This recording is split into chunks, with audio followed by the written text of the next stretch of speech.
دعوت و تبلیغ کے اصول ہیں جو قرآن و حدیث کے اندر بیان کیے گئے ہیں اس سے ذرا بھی نہ ہٹیں، اور ان اصولوں کا جو خلاصہ ہے وہ حضرت مولانا شبیر احمد عثمانی رحمۃ اللہ علیہ نے بیان فرمایا ہے۔ وہ پہلے بھی میں بیان کر چکا ہوں، اب بھی بیان کر دیتا ہوں تاکہ ہم سب اس کو پلے باندھ لیں اور ملحوظ رکھیں، اور جہاں بھی جائیں اور جہاں بھی یہ کام کریں وہ ان تین اصول ہیں ان کے مطابق کریں۔ حضرت نے فرمایا کہ دعوت و تبلیغ کے اصولوں میں پہلی اصل یہ ہے کہ نیت حق ہو۔ نیت حق ہونے کا مطلب یہ کہ جو بات دین کی دوسرے سے کہی جائے،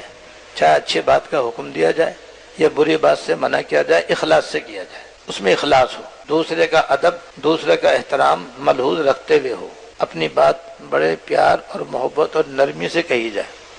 تو پہلی بات یہ کہ نیت حق ہونی چاہیے۔ جب بھی کسی کو کسی گناہ سے روکیں تو اس کے اندر نیت اللہ تعالیٰ کی رضا کی نیت ہو، بس اس کے سوا کوئی اور نیت قطعاً نہ ہو بالکل بھی۔ یہ پہلی بات یہ کہ نیت حق ہو۔ نمبر 2، بات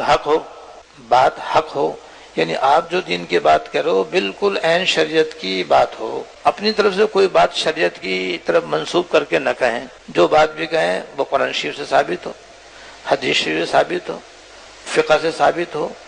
بس وہ بذات خود وہ بات حق ہو۔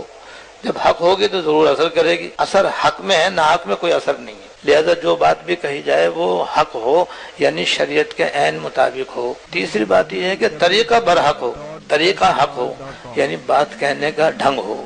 جس کو کہتے ہیں تہذیب سے بات کرو، اخلاق سے بات کرو، نرمی سے بات کرو، کسی کو برائی سے روکنا ہے تو لٹھ نہیں مارو، تان و تشنیع نہیں کرو، ملامت نہیں کرو، گالی مت دو، برا بلا مت کہو، غصے کا اظہار نہ کرو، بلکہ انتہائی نرمی کے ساتھ، بہت ہی خوش اخلاقی کے ساتھ، شفقت اور پیار کے ساتھ۔ جیسا کہ حضرت تھانوی رحمۃ اللہ علیہ فرماتے ہیں کہ بعض لوگوں کو تو گنہگار کے اوپر بڑا غصہ آتا ہے، جنہیں غصہ آتا ہے وہ احمق ہیں، وہ بے وقوف ہیں، اس لیے کہ جو گنہگار ہے، کسی گناہ میں مبتلا ہے، اس کی مثال بیمار کسی ہے، اس کی مثال ایسے جیسے بیمار، تو ڈاکٹر کو بیمار پہ غصہ آتا ہے کیا؟ ہرگز نہیں آتا، وہ بیماری کا تو دشمن ہوتا ہے، لیکن بیمار پر انتہائی شفیق اور مہربان ہوتا ہے، اس لیے ساری شفقتیں وہ اس کو دیتا ہے کہ تم گھبراؤ نہیں،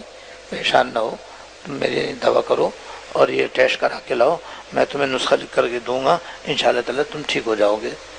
لیکن وہ بیماری کو چھوڑنے کے لیے کسی قیمت پہ بھی تیار نہیں ہوتا ہے۔ تو بس ہم اگر کسی کو اچھی بات بتا رہے ہیں یا بری بات سے منع کر رہے ہیں تو ہماری مثال ڈاکٹر کی سی، اور جس کو ہم کسی گناہ میں مبتلا ہیں اس کو کہہ رہے ہیں وہ بھی بمنزلہ بیمار کے، لہذا اس کے گناہ سے تو ہم نفرت کریں، گنہگار سے نفرت نہ کریں۔